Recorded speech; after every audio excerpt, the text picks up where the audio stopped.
Ooh! Oh my goodness. It's in shed, and it looks like that. That's amazing. What? Wow. What is that? Good morning, everybody. It is the next day of our road trip across the South flipping, and we are in Louisiana once again. Today we're going to be hitting some kind of different habitat. A lot of different targets, a lot of things that would potentially be new for me if we can find them. But hopefully we'll at least get into some snakes. Maybe we might even get a lifer or two if we're lucky. So we're going to get to flipping, and I'll let you guys know what we see. Is this layered? No. Oh, rat snake. No, rat. It's pretty though. I like that. I got my end. I'll grab him. Look at where he's been moving around under there. That's cool. That's cool. All right, I'll grab him. Is that a piebald spot or damage? I think it's probably damaged, but it's cool looking. Wow. I was hoping it was a. That's beautiful. I was hoping it was a black nose or a Cali. I don't know. It doesn't. Are those scales? Yeah, they're scales. Huh. So it is kind of a piebald mark, isn't it? Yeah. I know sometimes when rat snakes get damaged, their scales come back white for some reason too, though. So I don't know. All right, first snake of the day, a very cool looking western rat snake with a little bit of either an injury or a piebald spot there on the neck. And then some very cool red coloration in between the scales. Love that. That's a neat guy. You can see that red really well from this angle.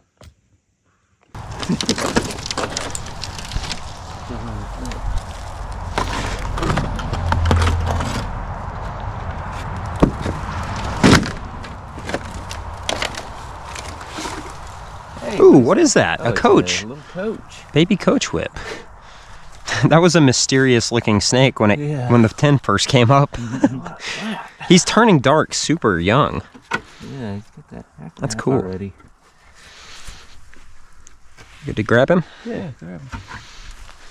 Nice. Good stop. Well, that's my first Louisiana Eastern Coachwhip. Very, very dark little guy. And a very weird looking snake under that tin. I think we all looked at it for a second. We're like, what is that? Hoping for it to turn into something else.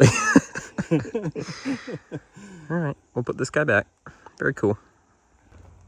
All right, pretty solid first snaky stop of the day. I photographed this guy real quick, and I'll put him back under his big piece of tin. A very nice western rat snake and a Eastern Coachwhip. Here you go, dude.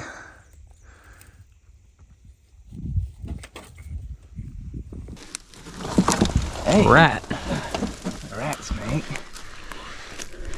Hello, rat friend. Rat number 2. Yeah. Deep in shed. Long black snake. Long black snake. You go with him? I'm good.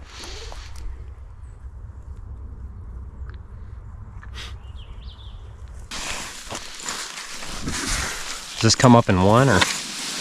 It might be 2 now.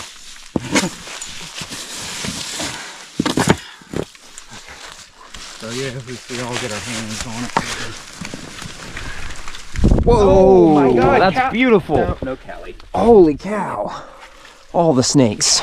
Yeah, that coach is really Yeah, that's gorgeous. dandy coach. Look at that. That coach is something. Yeah, that's gorgeous. Dude, look at that guy.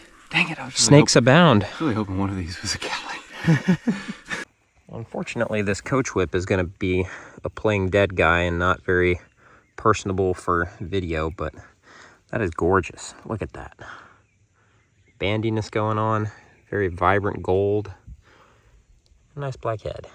Well, this is annoying. This guy is...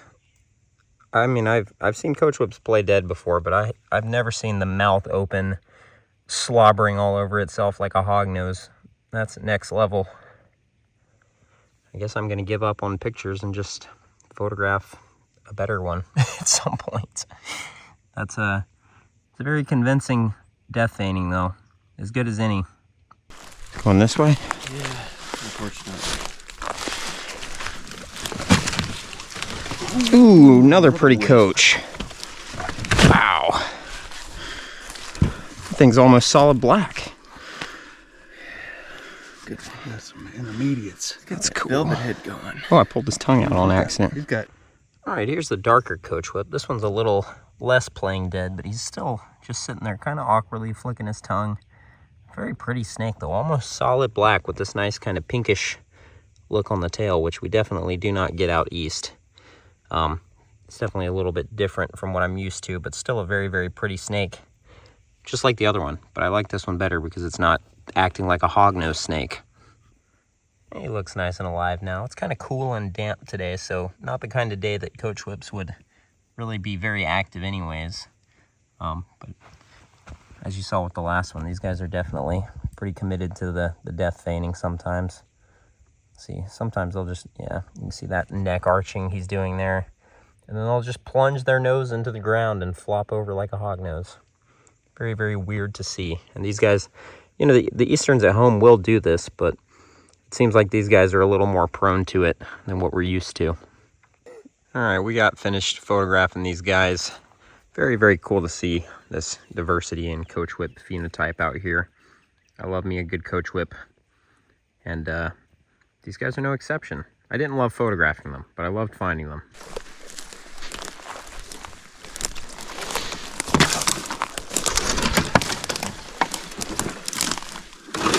Oh!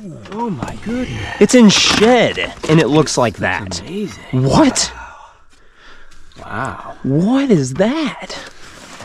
How is it that vibrant in shed? He's got a bubble eye, too. Finally got a speckled king. Yeah, man.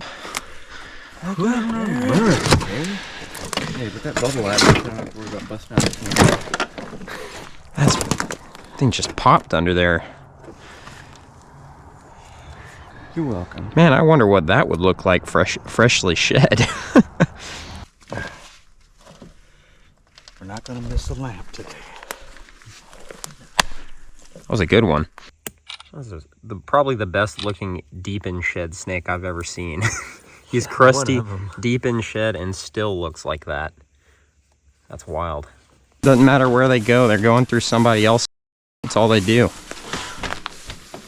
There's a whole ass fox right there. Fox? Yeah. What? Hey, buddy. What's up, dude? He's pretty. What's up, dude? Can you see him from there? Yeah, I can see his face a little bit.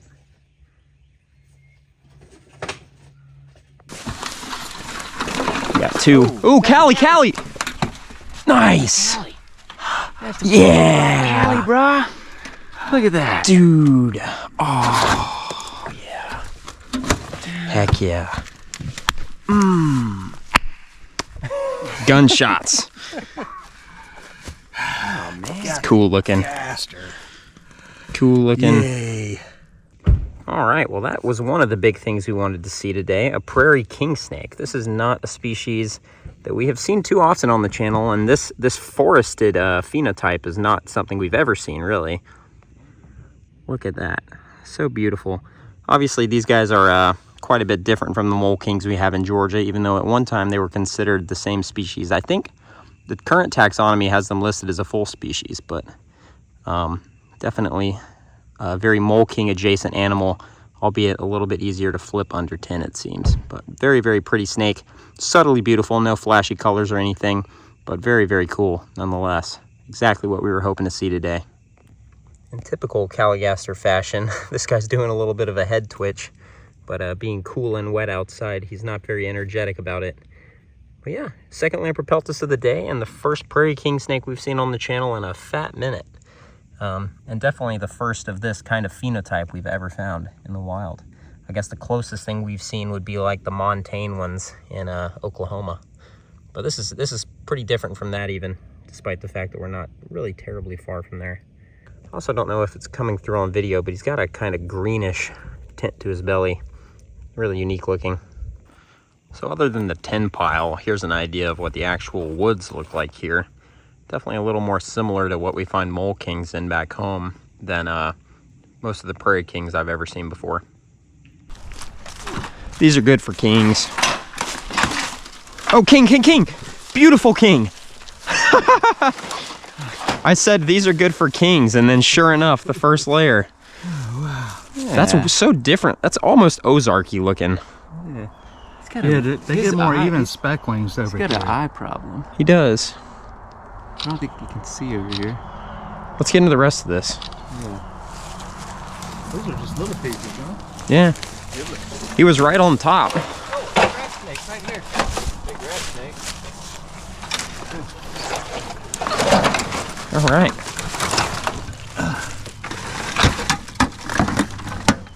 All right, we got a double. Oh, yeah. Pretty king and big rat. That's all that shutter That's a stuff good again. flip. Feels like it's gonna storm. All right, there's the rat snake. And there's the beautiful king snake. Very even speckling and a bad eye on this side, looks like. That was a very cool and different looking speckled king from the one we got earlier this morning. It's very weird. There's clearly not much happening behind that eyeball. Then if we come around to this side, a pretty normal eyeball. Oh, cotton. Rotten. Rotten cotton. Is that the first cottonmouth of the trip? Yep, it is. Wow. He's doing a wag. Very cool. Hey, Ooh, there we go. He's in a good spot. Let's get that in C2. Recently. You got Ferrance, Armin. Oh, I'm all in the Ferrance. Hold up. Panic attack time. Hold up. We might want to grab him and get out of there, guys. That is an awesome snake. So much bigger than the mole kings back home. Just a very beefy build for a Caligaster. Really nice. Freshly shed too, looking sharp.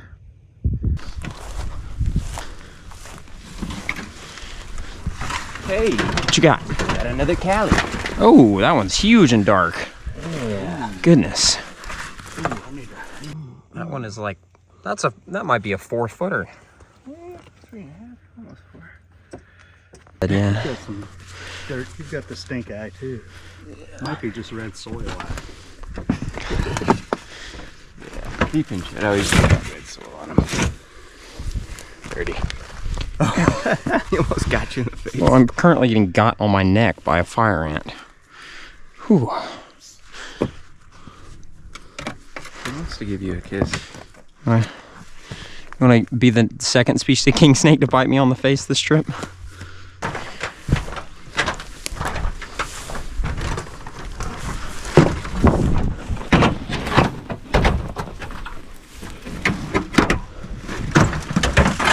Ooh, baby Callie! Oh, goodness. That's a pretty little Wow. Very nice. spot. Those red eyeballs. Yeah.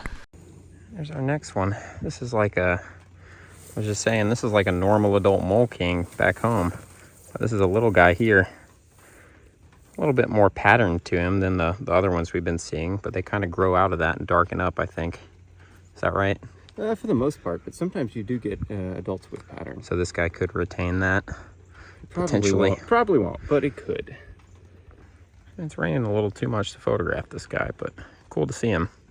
What do you want to do? There's less on it. Hey, there's one. Ooh, yeah. Another shedder. Hey, buddy. I'll try to get a... Can see some of that blue in the eyes. Yeah. Let's get our hands on it. Very cool. We know that's a new snake. Did you say Orville Schedenbacher? Looks like it's just blue there, but the plants are growing blue. Oh, what is that? Buttermilk. Yeah! There we go. Not the greatest buttermilk. I don't but care. It's cool looking, dude. There might be another one in here. Yeah. Yes. Sorry, I didn't mean to take away excitement. I like it. It'll do. Good. I mean, I'd still like to see a pretty Houston one, but Yeah, pressure's off now. Did I call it or what? Oh. There's a stack over there with a buttermilk in it. wow.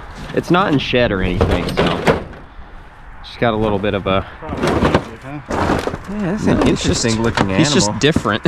You know what's cool about it? So I he like also it. has those like tan spots. racer black spots. Man, that's a really neat That's snake. a weird looking snake. So this was one of the big targets for this trip for me because I had yet to find my own Buttermilk Racer. And it's definitely not a conventional Buttermilk Racer, but it's a buttermilk for sure. It's got to be one of the weirdest looking racers I think I've ever seen. It's not necessarily speckled, but it also doesn't have any two scales contacting each other that are exactly the same. It's just very odd. Cool looking snake. Armin called it too. He said there was going to be a buttermilk in the stack, and sure enough. All right, hopefully we'll be able to get a nice classic buttermilk around Houston, but that'll do. My real lifer Buttermilk Racer here in Louisiana. Really, really unique looking. All right, Kyle and I just got po' boys to go, and unfortunately it's time to leave the great state of Louisiana. So that means we're headed to Texas. That's right.